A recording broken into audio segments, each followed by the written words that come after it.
kí jẹ́ mọ́lẹ̀ máa jẹun ó lè máa yáwó jẹun kò tó máa yáwó láti sẹ́ndì sí ìyá ẹ̀. bá mi tó pamílẹ́kún ní ìjọ tán kú à ń sin wọ́n tán báyìí ní Sahara Report jẹ́ posting wọn Punch posting wọn. ibi tó ti ń shoot lọ́wọ́ tó wà sí Nàìjíríà tó jọ ń ṣiṣẹ́ everybody rẹ́rìn so spirit yẹn kan sọ mi pé àti máa fi the next year ẹgbẹ́ ẹ̀ máa blow láì mọ̀ pé ikú ló máa fi blow. There was a day tí èmi àti Daddy Yanta a ní misunderstanding nípa hòtẹ́ẹ̀lì tó ń fẹ́ sùn ọ̀nà hòtẹ́ẹ̀lì tó ń fẹ́ sùn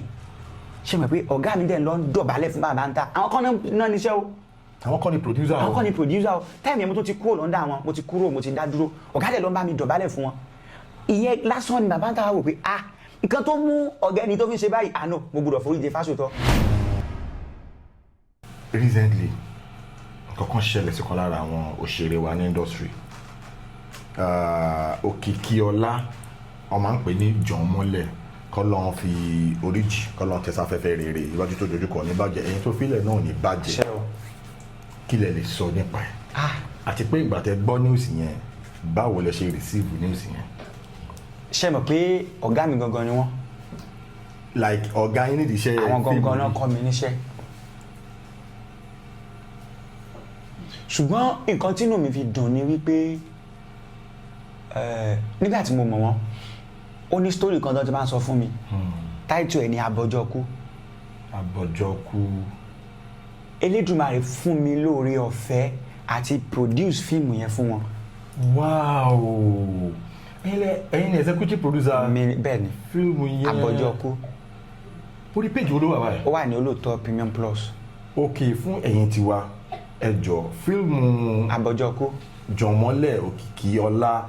tí wọ́n ṣe fún wọn ó sì wà lórí Olóòótọ́ TV Abọ́jọ́kú ẹ jọ̀ọ́ ẹ lọ bá wa wò ẹ bá wa support wọn torí ká tó padà síbi tá a ti ń bọ̀ à ń try láti raise fund fún wa mọ̀ pé tọ́ bá wa wò a máa ṣe àkúrò definitely support and family wọn little bit. So baba, what can you tell us about him? ọ̀gá mi jẹ́yàn tó dáa ṣé mo àwọn ọ̀gá kan wà tó jẹ́ wípé igi òun gbá bẹ́ igi yọrí ni wọ́n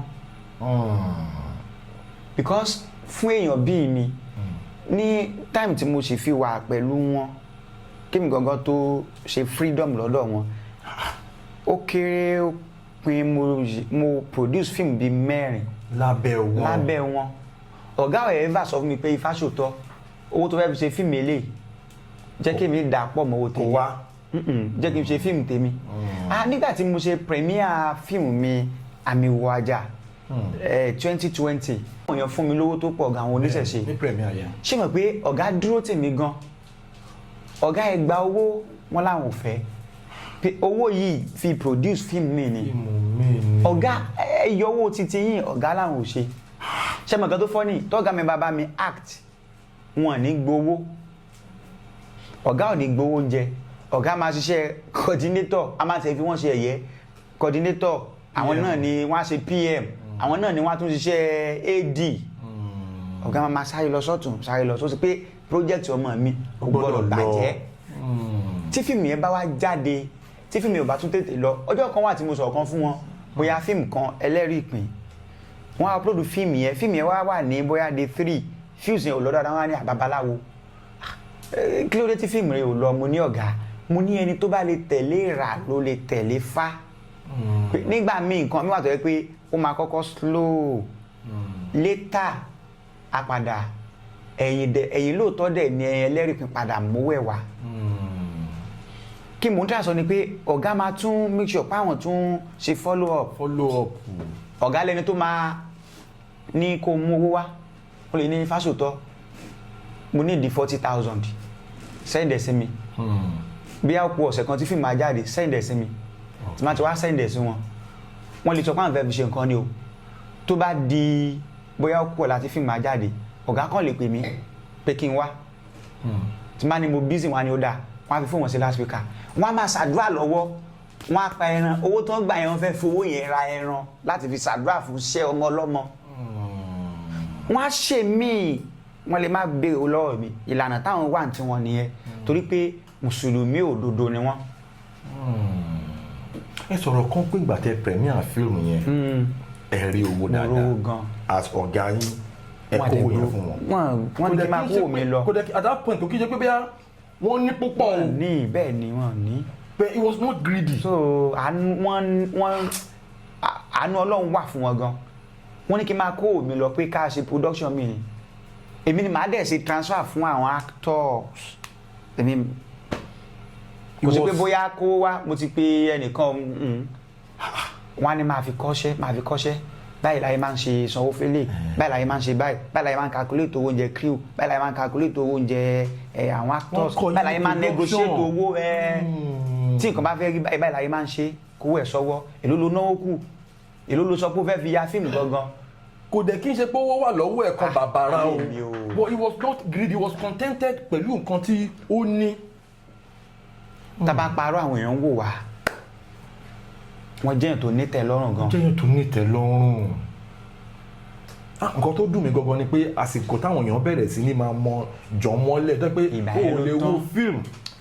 especially film coming from Ìbàdàn Ọ̀yọ́ you know o ò lè wo márùn o máa rí jọmọ́lẹ̀ bíi mẹ́ta bíi mẹ́rin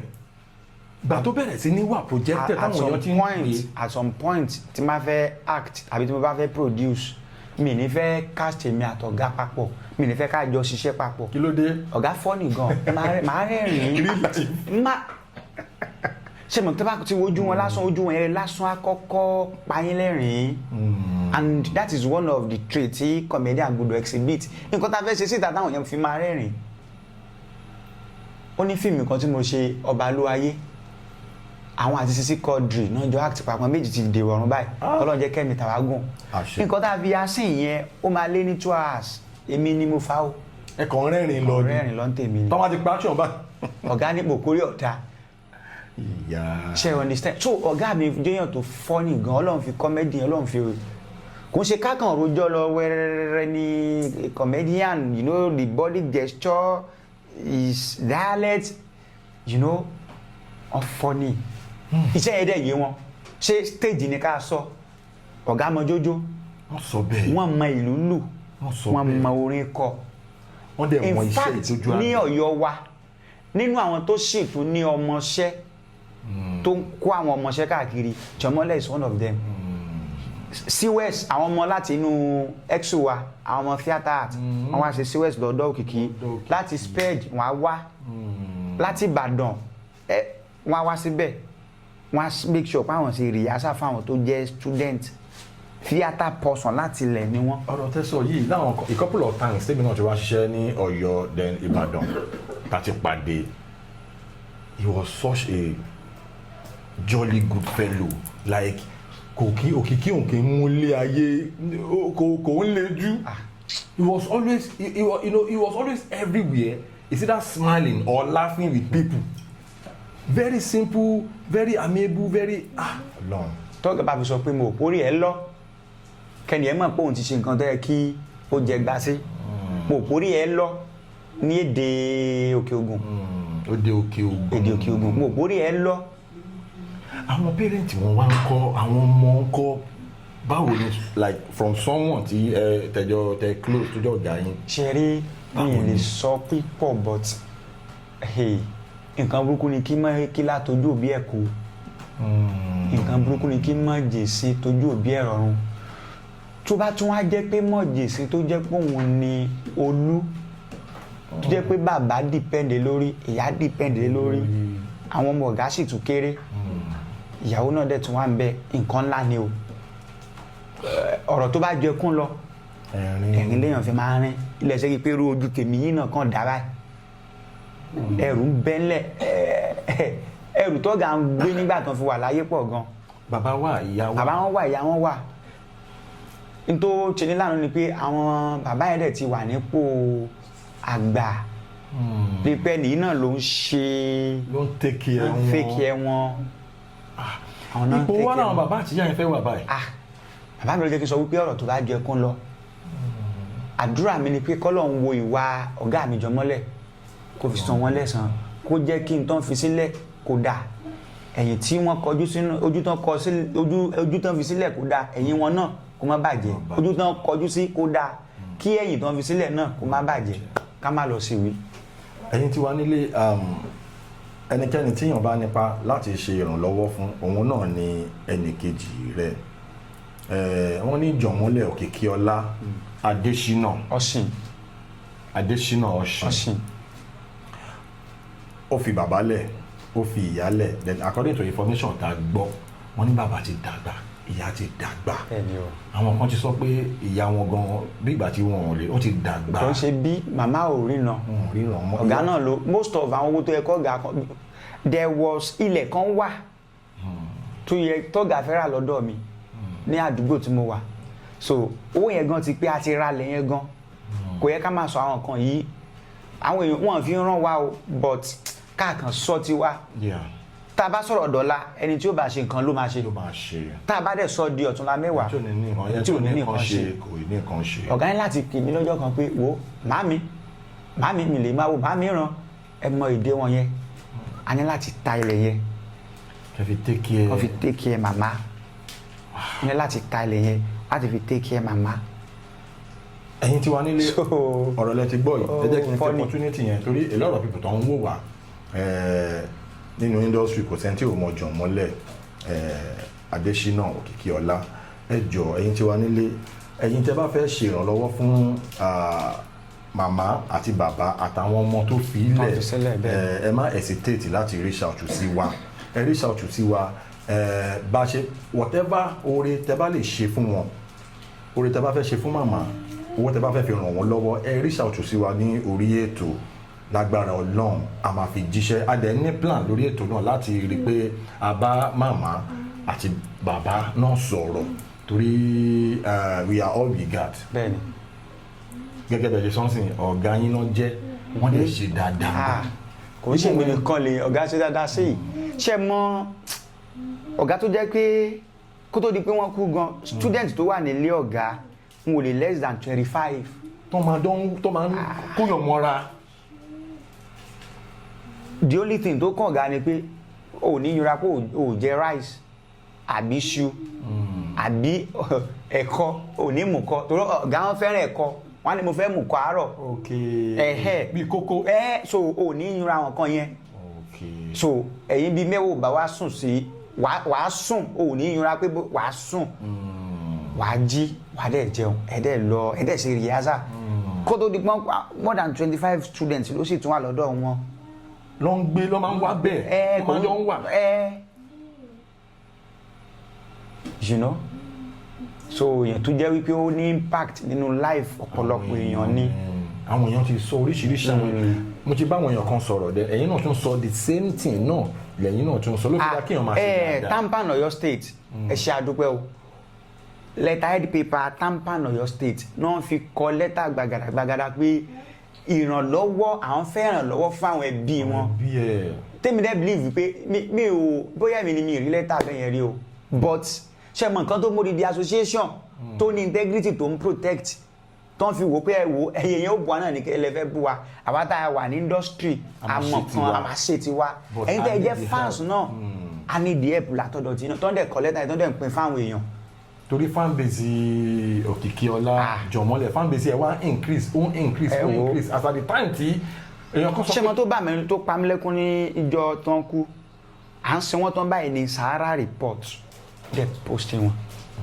Punch posting wọn I was like kí ló dé. tẹ bá wo Yorùbá film tẹ bá fi máa wo mẹ́wàá ẹ máa rí Jọ̀mọ́lẹ̀ nínú mẹ́rin táìmù tí Jọ̀mọ́lẹ̀ wá ń bọ̀ tó bá fi máa di ìwòyí next year if he did not die Jọ̀mọ́lẹ̀ máa wà lára wọn biggest comedians wa ní industry I am telling you because ó jẹ́ nǹkan tó bà mí nínú jẹ́ gan-an gbà tí mo rí news ẹ̀ mọ̀ pé funny ẹ tó ṣẹ̀ṣẹ̀ ń bọ̀ tó ń bọ̀ pẹ̀lú. ọ̀gá wọn ọ̀zúlà ni wọ́n ń dẹ̀ ń rojú. wọ́n ní kò kí ń rojú. wọ́n ń rojú náà wọn kì í rojú. very selfless. tí mo pé YouTube máa di tó máa di hypnotic pé báyìí. ọ̀gá wọn náà tó sọ pé ó yá jẹ́ máa ya nǹkan kéékèèké ká máa jù síbẹ̀ ká máa ya nǹkan kéékèèké ká máa jù síbẹ̀ ká máa ya nǹkan kéékèèké ká máa jù síbẹ̀ a lè lọ fíìmù fọjọ́ mẹ́ta ọ̀gá ò ní dandan wọ́n á dẹ̀ tún lọ súnlé wọn ṣe Ọ̀yọ́ lèmi ti máa ń fíìmù ọ̀gá máa lọ súnlé wọn ṣe mọ̀ tó yẹ kán lu afẹ́ ní ìyẹn pé jẹ́ kémi náà fẹ́ sóòtọ́ irọ́ ọ̀gá délé wọn á lọ súnlé pé já fi there was a day tí èmi àti Daddy Anta Okay. a ní misunderstanding nípa hòtẹ́ẹ̀lì tó fẹ́ sùn ọ̀nà hòtẹ́ẹ̀lì tó fẹ́ sùn ṣé mọ̀ pé ọ̀gá mi dẹ̀ lọ ń dọ̀bálẹ̀ fún bàbá Anta àwọn kan náà níṣẹ́ o àwọn kọ́ ni producer o. àwọn kan ni producer o táìmù yẹn mo tún ti kúrò lọ́ndà wọn mo ti kúrò mo ti dá dúró ọ̀gá dẹ̀ ló ń bá mi dọ̀bálẹ̀ fún wọn ìyẹn lásán ni bàbá Anta wá wò pé nǹkan tó mú ọ̀gá ẹni tó fi ṣe báyìí àná mo gbọ́dọ̀ foríjì Fásòtọ́ ọ̀gá make sure wípé àwọn bẹ bàbá Anta wọn dẹ̀ gbọ́ tọ́lọ́ ń dọ̀bálẹ̀ fún ọ pé àì má bínú ẹ bá wa understand owó ni ò sí tá a fi gbòtọ́ yìí fún yín kò sí pé àtẹ́jú yín mọ́lẹ̀ you know tó bá jọ gami ni a wò pé ọmọ mi ya fíìmù màá máa bínú ẹ̀. láti ẹ̀ máa lára ọmọ yẹn ni. no. it was like that. nígbà tí mo fẹ́ ṣe freedom lọ́dọ̀ wọn ọ̀gá wò pé káwọn kan ṣàṣẹ náà ṣe gba owó kékeré lọ́wọ́ mi owó kékeré pé káwọn kan wọn rẹ́dí láti gbowó wọn rẹ́dí láti gbowó wọn rẹ́dí láti gbowó wọ́n dẹ̀ mọ̀ pé Fásòtọ́ ó nínà bọ̀ wọn rẹ́dí pé wò jẹ́ ká ṣàṣẹ. jù sí wa láti ṣe ìrànlọ́wọ́ fún Jọ̀ọ́mọ́lẹ̀ lórí ètò ẹjọ́ fámílì ẹ̀ màmá àtìyá wọn ti dàgbà ó láwọn ọmọ ńlẹ̀ ẹlòmíì lè fẹ́ fún àwọn ọmọ yẹn ní scholarship ẹlòmíì lè fẹ́ fún àwọn màmá àgbàlagbà yẹn ẹ pè wá sórí 081 12 65 90 10 ẹ pè wá sórí aago amari shout sí wọn torí Jọ̀ọ́mọ́lẹ̀ kọ́lọ́hún dáríjì kọ́lọ́hún bùyẹ̀ pẹ̀lú kúrò lójú ẹ ṣe gan a pè yín lórí ètò ẹ̀jẹ̀ wa ó ti dé lẹ́ẹ̀kejì ẹlẹ́ẹ̀kẹta àtúmọ̀ yín bá kò sí wàhálà ẹ kí àwọn tí yín kò sí wàhálà ẹ̀yin olólùfẹ́ mi a dúpẹ́ lọ́wọ́ yín o tí ò bá ṣe ẹ̀yin kò lè ṣe àwa. ìṣẹ̀lẹ̀ kan ṣẹlẹ̀ recently ó jẹ́ nǹkan tó bà everybody nínú jẹ́ gan Òkìkí Jọ̀ọ́mọ́lẹ̀ kọ́lọ́hún foríjì iwájú tó dojú kọ kọ́lọ́hún bá wa kọ́lọ́hún fọ̀run kẹyìn tó filẹ̀ náà ní bàjẹ́ mo mọ̀ pé at a point ẹ ti jọ máa ń ṣàwọn iṣẹ́ kan papọ̀ kí lẹ lè sọ nípa ẹ̀ then gbàtẹ́ receive news yẹn báwo lẹ ṣe feel. ṣe rí ọba ẹ̀ pé gbogbo nǹkan nílé ayé oyè ọlọ́ọ̀ba oyè ọlọ́ọ̀ba ikú Jọ̀ọ́mọ́lẹ̀ mo fẹ́ lè sọ pé èèyàn ti ń kú tí mò ń gbọ́ kò sí kó ẹni tó dùn mí tó bá yẹn rí because èmi àti Jọ̀ọ́mọ́lẹ̀ ọmọ ìlú kan náà ni wá. ọmọ ìlú kan náà ni ọmọ òkè ò ní wá. nǹkan tó wá fọ́nì jù ni pé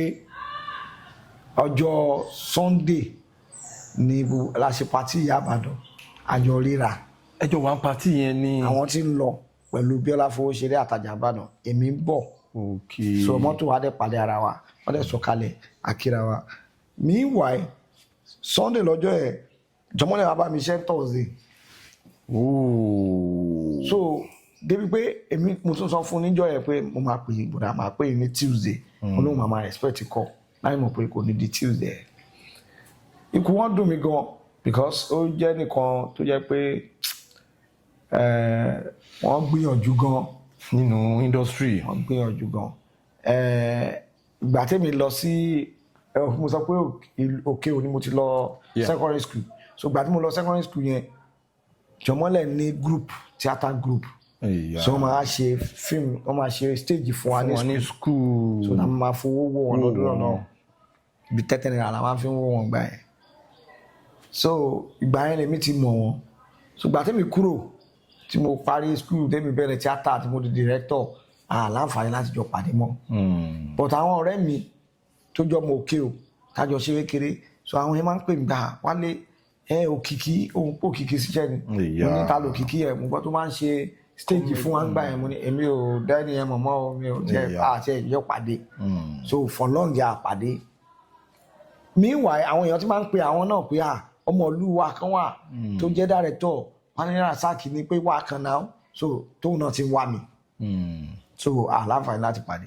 so ó wá ní time pé mi máa ń ya series gan mo gbà yẹn mo ń ya òjò Africa Magic máa ya Campus Life nígbà yẹn so ìgbà tí mo wá ya òjò yẹn mo ya season 1 so òjò yẹn gbé àwọn èèyàn gbà yẹn gbogbo àwọn Àjànbàdàn ló ṣe òjò àtòríbẹ̀wò ló ṣe bàbá náà lọ dípò àwọn èèyàn ń pè so ẹgbẹ́ ẹ̀ wá rí kinní yẹn pé gbogbo àwọn èèyàn because mo love kọ́ mi gan nínú iṣẹ́ yẹn tó yẹ pé iṣẹ́ yẹn push wọn gan torí 52 episode ni so African Magic dem máa ń ṣọ́ ẹ̀ gan so ló wá Àjàbàdàn rẹ̀ dẹ̀jọ́ ni wọ́n wá sọ pé ọmọ ìlú òun ni director yẹn but ìwọ ni kò mú òun wá sọ́dọ̀ ẹ̀ so Àjàbàdàn wa mú wa pé ṣé o mọ ẹni mo ní mi mọ̀ wọ́n. ẹ rántí fèsì wọn yẹn mọ́ ẹ mọ̀ pé táìmù yẹn wọ́n máa ń ṣe make up wọ́n máa kó nǹkan sójú so Ọlọ́run ẹ̀ fún wọn lẹ́bùn gan wọ́n lùlù wọ́n jó wọ́n kọrin so wọ́n á ní ṣe rántí ẹ̀gbọ́n ẹ̀ mo wá ní mi ìrànwọ́ ẹ̀gbọ́n mi o wọ́n á ní Jàmọ́lẹ̀ Òkìkí tẹ́ máa ń ṣe ṣe bọ̀dá mo ti ń wáyé tipẹ́ àwọn ọba ni mo ti ń wá ẹ̀ nìkan ọ̀tí ti dà Àjàbàdàn wa ni ọ̀tí ti dà ara alẹ́ wájà so àṣà àgbànúbàrà wọ́n ṣáà sọ fún mi jọ yẹn pé àwọn ń ṣe PM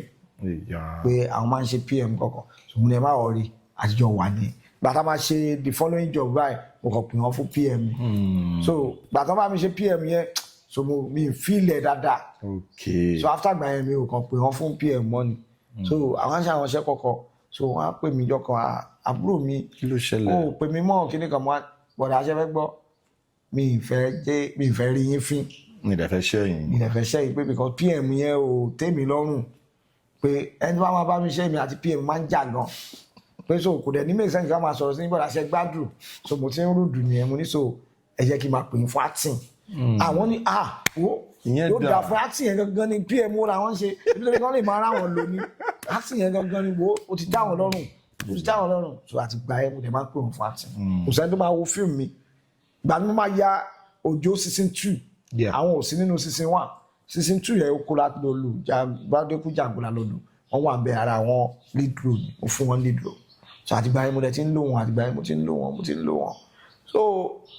mi ìgbà tó wá di time kan so wọ́n á ní àpé Múbọ̀lá wà bẹ́ẹ̀ pé àwọn fẹ́ tọrọ ọkọ lọ́wọ́ mi mo ti yàṣẹ́ fáwọn èèyàn tó yẹ pé fíìmù yẹn ó ti sọ wọ́n di star pé àwọn mo yà fún Lágbájá mo yà fún Tàmọ̀dù wọ́n ṣàdárúkọ kí n jọ pé èmi àtàwọn tẹ̀ tó jọ wá láti ibìkan náà kí n yà fíìmù fáwọn náà mo wá dorí kodò jọ ẹ̀ Múbọ̀ wà bẹ́ẹ̀ mo wá ní gbogbo àwọn tí mo yà fíìmù yẹn fún ibi ni wọ́n fi sú mi ìgbà tí wọ́n di star tán gbogbo wọn ebi téèyàn bá gbẹ̀yàn lẹ́yìn kò yẹ kó fi géèyàn jẹ pé wọ́n padà fi gé mi jẹ ni pé so mi fẹ́ ṣe mọ́ pé mo ti stop so wọ́n á ní jọ àbúrò mi ṣé bí mi wà ní mi ò lè ṣe kí ni mo sẹ Múbọ̀ náà ṣáà dà sí lọ́dún náà pé kí n jọ kí n ṣe fún wọn tó bá lè ṣe fún wọn so mo wá ní ok bẹ́ẹ̀ ṣe sọ yẹn má wọrí má má ṣe so mo wá pè wọ́n lọ́jọ́ kan pé story tí mo fẹ́ yà fún yín o ìlú wa náà ni ó ní bọ́ọ̀ kan ó máa ń gbégun ní Ṣólogo la máa ń pè bọ́ọ̀ yẹn egun Ṣólogo so mo wá ní màá ya story ẹ̀ fún yín Ṣólogo ni wọ́n bá dùn wọ́n bá ní ó yà kò sí wàhálà so Múbọ̀ náà dẹ̀ gbọ́ mo pé Múbọ̀ náà pé mo ti fẹ́ yà òun náà ẹ̀ dùn òun náà kí mi ọdún yìí ni mo sọ fún wọn pé a máa yà lọ́dún yìí o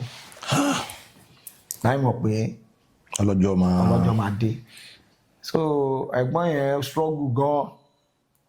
gan dẹ̀ wà wọ́n bú kò ní complain mi ìríbi tó ti bínú rí bẹ́ẹ̀ nǹkan tẹ́ everybody náà dẹ̀ ń sọ nìyẹn mi ìríbi tó ti bínú rí at times gan later àgbà tó ń kú ni mo tó mọ̀ ni mo sọ bí mo ní òun mọ bọ́n ṣe wá bá mi sọ̀rọ̀ gbà mí bí wọ́n kàn máa pè àwọn ni pé àwọn ò tí ì fún àwọn olówó jẹ àwọn òde mọ́ báwọn ṣe lọ bí wálé àwọn fẹ́ kó bínú pé ṣé ẹni Lágbájá lè transfer owó sáwọn ṣùgbọ́n àwọn pé kí ló wà ń bẹ̀ tẹ́ lè bá mi sọ táwọn mo bá tiẹ̀ tí ì rí yẹn lè bá mi sọ náà so fẹ́ yọ pẹ́ so owó èèyàn yẹn bó dẹ̀ ṣe jẹ́ káàkiri for everybody nìyẹn kò sẹ́ni tó lè sọ pé wọ́n lè ṣe nǹkan báyìí so fọwọ́ àwọn bù mo mọ àwọn tó jẹ́ pé òun ló train wọn lọ́dún òjò paago tẹ bá pàdé wọn ọmọ tó máa pè torí pọ́lọ́n ti gbà fáwọn ènìyàn tó máa ní ọ̀gá mi kò ní ẹ̀mọ̀ pẹ́lú mi máa wò pé ìjẹ́bí mo train ọmọ because wọ́n ń kọ́ àwọn èèyàn níjó so ọmọ ẹlòmíì máa wò pé àṣẹ mi mo train ọmọ mi lọ jẹ́ sí mi gbà yẹn ẹ̀nà ọmọ àtàkà báyìí ni pé wá ń bí yọ sínú ọ̀gá mi tó máa pẹ́ ní ẹgbà ẹ̀dá ẹ̀ ṣáà máa rántí wa o ẹ̀ máa ṣàtúnwá tó máa respect wọn torí pọ́lọ́n ti gbà fáwọn ènìyàn so irú èèyàn báyìí so kò ń ṣe ẹni tó ti yẹ kí wọ́n wà lè blame Ọlọ́run ọba ṣe yé òun tìrẹ́gbẹ́ táìmù tí wọ́n á ṣe nǹkan tó wá dùn mí ni pé wọ́n ti ń recognize ẹ̀ irú iṣẹ́ tó wá bá mi ṣe ní jọ Thursday kó tó di pé kún Sunday yẹn Òkèlè ni mo cast fún producer yẹn so gbà tí mo wá sọ fún producer yẹn torí Regina Shoko ló níṣẹ́ mo wá sọ fún pé Òkèlè olórí òun dé o bóun lè meet up but comedian tá a lè pè nísìnyí comedian tó bá wà ní Ìbàdàn because ó ti bọ́ sí dynamic mo wá fi picture Jọmọ́lẹ̀ hàn mo tún fi another picture actor kan náà tó jẹ́ comedian mo inú àwọn méjì ta ló prefer wọn ló ń prefer Jọmọ́lẹ̀ ẹ wàá lè believe pé mo ti gbàgbé pé mo fẹ́ pe Jọmọ́lẹ̀ gan nípa ṣe sọ̀rọ̀ táyà tó rà ń shoot lọ́wọ́ ni so gbà tí mo wá máa rántí it was to 12 commitment pọ̀ to 12 mo kàn rántí pé mi ti pẹ̀gbọ́n àárọ̀ lálàdé máa nídẹ̀ mo kàn sáré mú fún mo wá o time to 12 ẹ̀gbọ́n ti máa sùn mo kàn ṣe voice note mi bọ̀dá ẹ kálẹ̀ o ẹ káàárọ̀ o ẹ mú wo ẹ lè ti sùn mi ìfẹ́ dárun mọ́ yín lójú mi ṣe pè yín o bọ̀tí bá ti gbọ́ voice note mi ẹ ṣáà máa jíbọ̀ wá Ìbàdàn tó lọ́yọ̀ wọ́n ń gbé ẹ máa jíbọ̀ wá Ìbàdàn 7 o'clock láàárọ̀ la ẹ rí mi pé tó rà fẹ́ ṣe night èmi lè pa fún un ẹ ṣáà máa bọ̀ lé táyé kọ́rẹ́nsì lórí ọ̀lẹ̀ wọ́n ti mọ bẹ́ẹ̀ yẹn so bẹ́ẹ̀ mi ṣe sọ nìyẹn ṣàǹkó ẹlòmíì ó máa wò pé o send the message sí mi ní 12 ní few hours to ní few hours ṣó ẹ̀ṣẹ̀ plan location so ó ṣe wá jẹ́ ìfúdùkọ̀ ẹlòmíì má ti jẹ nǹkan kan yet na ẹni máa wò pé àṣọ báyẹn lèmi ò ṣe wá ní time to ẹ lè believe àdẹ̀ṣe night gbogbo wa ti sùn gbà tó ti tó 10 mo kàn rántí pé mo máa bá ìgbọ́n yẹn sọ̀rọ̀ báyìí mo wá sáré dìde mo kàn tán fóun mo ṣe tán fóun báyìí mo ṣe ní miss call rẹpẹtẹ so mo pè wọn báyìí wọn ní àti 7 mo ti wà nílé táyé kọ́rẹ́nsì mo kàn ṣáà dúró ni ẹ mọ̀ kí ni ẹ̀ tó wá tọ̀ sí mi gan pé ẹ̀gbọ́n yìí so ikú lágbára àwa wọlé wọn wọlé ti wà àti ìṣiṣẹ́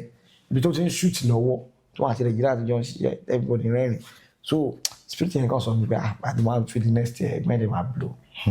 ẹ̀yin rò bẹ́ẹ̀ ṣe ń wò wọ́n yẹn ṣe ń wò wọ́n ẹ̀mí ẹ̀rẹ́ ń sọ fún mi pé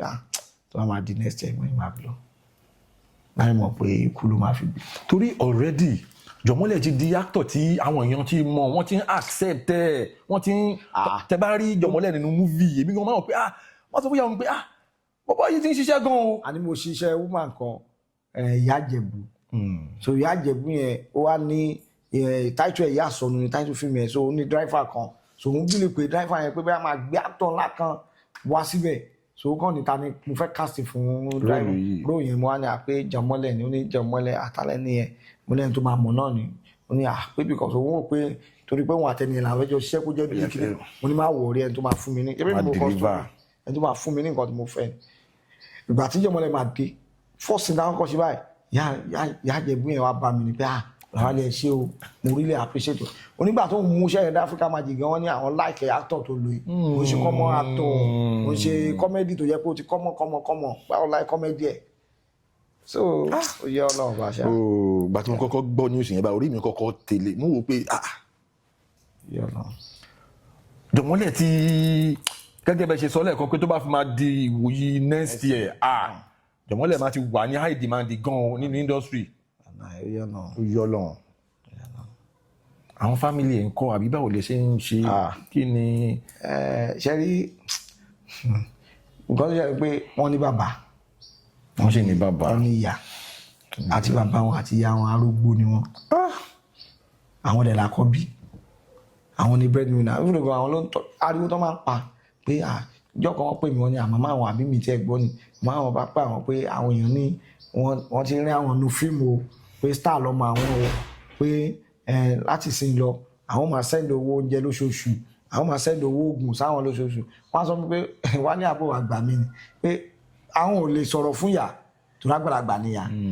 pé àwọn gbogbo iṣẹ́ tí wọ́n ní wọ́n ráwọn èèyàn àwọn iṣẹ́ táwọn ò gbowó àwọn sì ń struggle ni pé but àwọn bọ́nà ń sọ pé bí ìyá ìṣe sọ àwọn fẹ́ jí àwọn fẹ́ kó àwọn máa sẹ́ndì owó lóṣooṣù so àti ìgbà yẹn kí Jọmọ́lẹ̀ má jẹun ó lè má yáwó jẹun kò tó máa yáwó láti sẹ́ndì sí ìyá ẹ̀ so position yẹn làwọn àti ẹ̀wọ̀n ló ń kọ́ wá lóminú pẹ̀lú àwọn ìyá ẹ̀ àwọn tampa wọ́n dẹ̀ try Yèyé Bọ́sẹ̀ Akínọlá gómìnà Ọ̀yọ́ state wọ́n try gan ibi nìkan tá a fi lọ sí wọ́n dúró ẹ̀yìn wọ́n dúró débi wọ́n tún make pé ká máa dáwó káwọn èèyàn máa dáwó fún àwọn people yẹn so àwọn nǹkan tẹ́yìn náà bá lè bára ṣe torí bàbá wọn ìyá wọn dẹ̀ lọ́mọ wọn tún lọ́mọ kékeré so second mọ̀ wọ́n ṣẹ̀ wọ poli ni so tó wáyé pàtẹ rẹ tó lè fún ọmọ yẹn scholarship irú ọmọ tó wà ní poli yẹn tó jẹ́ pé tó fi máa parí education because kò sí mi rò pa gbẹ̀kẹ̀lé kankan wà o láwọn ní breadwinner ni wọ́n ṣe struggle yẹn. ẹ̀yin tí wà nílé ọ̀rọ̀ náà ni ẹ ti gbọ́ lórí Jọ̀mọ́lẹ̀ gbogbo wa la mọ̀ Jọ̀mọ́lẹ̀ Òkìkí Ọlá ó ti lọ báyìí ó fi bùkátà lẹ̀ o ẹnikẹ́ni tí ó bá nípa tí èèyàn bá nípa láti ràn lọ́wọ́ náà lèèyàn máa ń ràn lọ́wọ́ ẹ̀yin tẹ́ bá ní 1 or 2 support láti ṣe fún family ẹ̀ tó fi ilẹ̀ ẹ jọ̀ọ́ ẹ reach out sí wa ẹ jọ̀ọ́ nítorí Ọlọ́run iná ò ní tán lọ́wọ́ yín ibi tẹ́ ti mú owó náà kò ní tán bẹ́ẹ̀ lágbára Ọlọ́run tẹ́ bá ti reach out sí wa ní agbára Ọlọ́run a máa mọ bá ṣe máa ṣe tó máa fi dọ́dọ̀ àwọn family ẹ̀ ọ̀rọ̀ yẹn ó lọ fà o. àwọn kan tó jẹ́ kí ikú wọn dùn mí nìyẹn tí mo sọ pé mi rò pé mo gbọ́ pé èèyàn kú rí because ló máa ń dùn mí ní pé tó bá ṣe wàhálà tí o ti wà taste enjoyment struggles yẹn ẹ̀yin má jẹ́ ẹni tí mo sọ pé gbàtà wà secondary school ló ti ń ṣe stage play o láti secondary school ló ti ní group o wọ́n ṣẹ̀ṣẹ̀ wà ń rí wọn sí kó tó wá dọ́dọ̀ jù bá go ìrúdò gan torí tíátà ló ṣe fi ìlú wa sílẹ̀ ó fi ìyàwó àtọmọ sílẹ̀ ó wá Ìbàdàn nígbà tí ó mètò ìjọba kó táwọn sọ fún pé ó lè máa ṣe tíátà ní rubí o ó jáde ní bóyá Ìbàdàn tàbí Èkó so ló wá jáde gbà tó wá jáde yẹn ó tún wá sí Ìbàdàn wá ń ṣe bí ọmọọṣẹ́ ni o ẹ jẹ́ pé lọ́dọ̀ tiwa ọ̀gá ni wọ́n wà very humble ó yọ náà ọba. ẹ̀yin tí wa ẹjọ́ ẹ reach out sí wa àwọn ọmọ wọn wà ní polytechnic àbí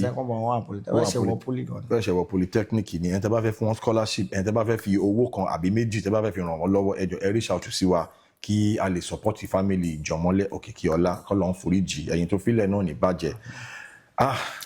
mo mọ̀ pé a máa rí àánú gbà ní agbára Ọlọ́run kò ní jù báyìí lọ ní orí ètò ẹ ṣé gan tí a pè yín tí ẹ jẹ́ wa God bless you ẹ jẹ́ wa Mr. Wale Razak orúkọ yẹn ó lọ far gan ní industry wa. Thank you so much for your support. I really appreciate. As we come to the end of this edition of Unscripted with Jeff Owólẹ́wà, God bless you for watching. God bless you for your support. Ẹ ṣeun gan. Ẹ̀yin tí ẹ bá pè wá fún ìdí kan tàbí méjì ẹ pè wá sí orí nọ́mbà yìí 081 1265 9010. Ẹ jẹ́ kí n tún pè lẹ́ẹ̀kan sí 081 1265 9010. Ẹ pè wá sórí agbo. Recently nǹkan kan ṣẹlẹ̀ ní industry tó bà ọ̀pọ̀lọpọ̀ èèyàn nínú jẹ́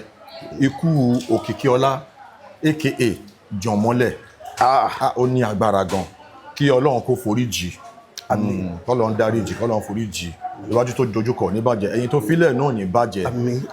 kí lè lè sọ fún wa lórí Jọ̀mọ́lẹ̀. olóòtú Jọ̀mọ́lẹ̀ k'Ọlọ́run fọ̀run kẹ́ o àmín. sẹ́rí Jọ̀mọ́lẹ̀ ó jẹ́ èèyàn àlùbáríkà ìgbà tí màá kọ́kọ́ mọ Jọ̀mọ́lẹ̀ mo mọ̀ pẹ̀lú ọ̀gá mi Àjàmbàdàn. Shout out to Àjàmbàdàn. Jọ̀mọ́lẹ̀ jẹ́ ẹnìkan tó wà humble bí èdè olóyìnbó ó jẹ́ ẹnìkan tó máa ń pín èèyàn lé tí ó gbéraga ṣẹ́wárí ọ̀nà tí ikú rẹ̀ gbà dùn mí rèé ìkan lára ọmọ mi wà à ń pè ní HOD okay producer ló náà ọmọ mi dáadáa ọmọ àlùbáríkà ni iṣẹ́ HOD kan wà tá a fẹ́ ṣe nínú oṣù ikú Jọ̀mọ́lẹ̀ ní òjẹ́ káyà mọ́ la fi sọ di bóyá bí next month torí èmi fúnra mi ti sọ fún Jọ̀mọ́lẹ̀ pé iṣẹ́ tó wà yìí Òṣogbo ló máa wà ó dẹ̀ máa gbà lódìdí ijọ́ mẹ́ta ó ní òsì problem sẹ́rí ijọ́ Sunday tí mo gbọ́ ikú ẹ̀ ó ṣọ́ọ̀kì mi ó bà mí gan torí Jọ̀mọ́lẹ̀ ìyẹn àlùbáríkà ni o Jọ̀mọ́lẹ̀ gbogbo ibi tó bá wà ilẹ̀ rẹ o àmín kí Ọlọ́run aláàánú kó bá síkẹ́ rẹ àṣẹ káyé kó mọ́ wù ọ́ wá o àmín àwa tá a wà láyé náà kọ́lọ́ ó ṣàánú wa kọ́run mọ́ wù wá lọ o àmín torí tó bá lè mú ara ayé kọ́run ó wù lọ wàhálà ti wà ẹni tó bá sì wà lọ́run náà tí bá tó ń wù kọ́ padà wá sáyé ogun ti dé Ọlọ́run aláàánú kó ṣàánú gbogbo wa àṣẹ mọ́ gbọ́rùn ṣògo dobi tó bá wà ilẹ̀ rẹ ni mọ́jọ́ ọ̀kùn mọ́jẹ kòló ní tó bá ń jẹ lọ́run ò ní kọ́ mọ́ bá wọn jẹ ṣùgbọ́n olóòtú tó bá ní kó kú kọ́ mọ́ jẹ kòló kọ́ mọ́ jẹ kòló sí èsè pọ́n fẹ́ bí pa òkú ọ̀run ní tó bá ti ń jẹ lọ́run Jọ̀mọ́lẹ̀ ìní kọ́ mọ́ bá wọn jẹ ọ̀run rẹ o. àmín. Jọ̀mọ́lẹ̀, may your soul rest in peace. ó dùn everybody gan. ó ká yẹn lára o. gbogbo àwọn tí mo dẹ̀ ń bá sọ̀rọ̀ ọ̀rọ̀ dáadáa ni wọ́n sọ ń pa ẹ̀. èèyàn ní jẹmọ́lẹ̀. ọ̀rọ̀ humility yìí náà ni ó wà very humble. ó ṣe gbá ó ṣàwo. Ọlọ́run àpọ́nlé ni ó ti pọ̀ jù. ó ti pọ̀ jù. àpọ́nlé ni. ó wá jẹ́ pé time tí wọ́n ṣẹ̀ṣẹ̀ bẹ̀rẹ̀ sí ní lo jọmọ́lẹ̀ ní back to back Tógò yẹn dé báyìí ìṣẹ̀lẹ̀ yẹn ṣẹlẹ̀. ó dùn mí o torí sẹ́rí ó dàbí àdúrà tá a mọ́ ń gbà ní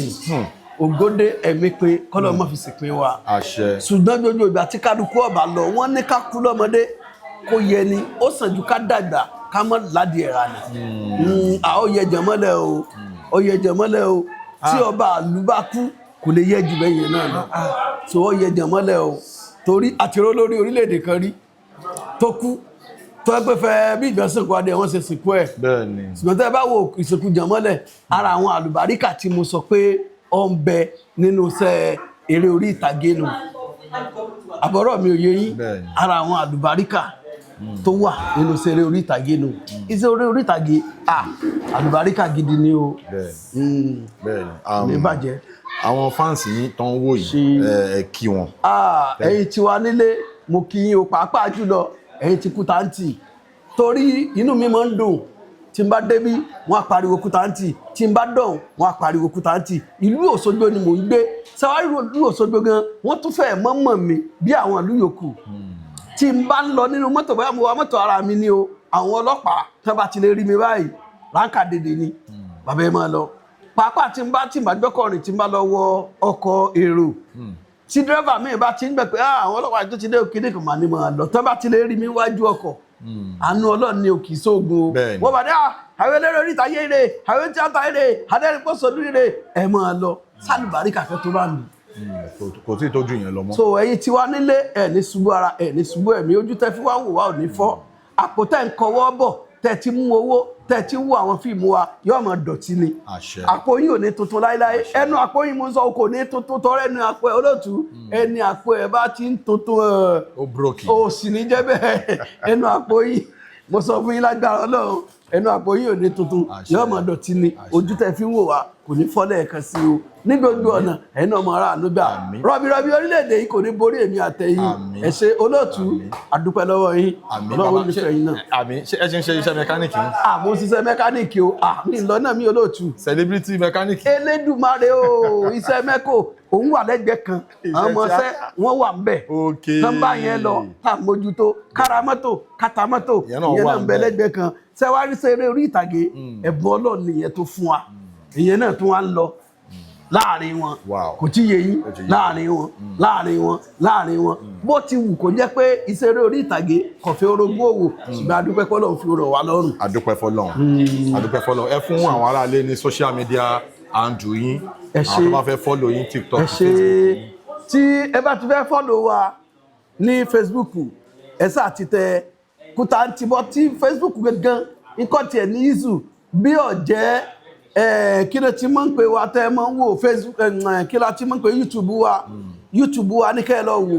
tẹ́ ẹ bá ti tẹ Kútàǹtì film ní YouTube yóò dé wa kò pé méjì Kútàǹtì film kò sírú fíìmù tẹ́ fẹ́ wò tó jẹ́ tọ̀dọ̀ tiwa tá a gbé jáde ní YouTube yóò gbé jáde fún yín ẹ bá ń bẹ̀ bó dẹ̀ jẹ́ TikTok ẹ bá ń bẹ̀ bẹ́ẹ̀ dé Instagram ẹ bá wa ń bẹ̀ pàápàá jùlọ iléeṣẹ́ olóòtú wa àyẹ́jọ́ ẹ mọ̀ bá wa fọ́lò wọn iléeṣẹ́ gidi ẹ rí i pé oríṣiríṣi òṣèré orí ìtàgé lè ń bá pàdé lọ́lọ́kan ọ̀jọ̀kan ni wọ́n ń gbé wá lágbára Ọlọ́run ẹ̀yin náà di nílá o lágbára Ọlọ́run ẹ̀ di nílá o lágbára Ọlọ́run ẹ̀ ní ṣubú ara ẹ̀ ní ṣubú ẹ̀mí a ti mọ̀ yín sí dáadáa àpadà sí burúkú kò ní kàn yín ẹ̀ẹ́dẹ̀ rà àánú gbà ẹ ṣé o Kútàǹtì bàbá ẹ ṣé gan tí àpèyìn tí ẹ jẹ́ wa God will continue to bless you. ẹ̀yin tí wà nílé as we come to the end of this edition of Unscripted with Jeff Owólẹ́wà ẹ ṣeun gan tí ẹ ń support wa ní gbogbo ìgbà ó dàbọ̀. Thank you.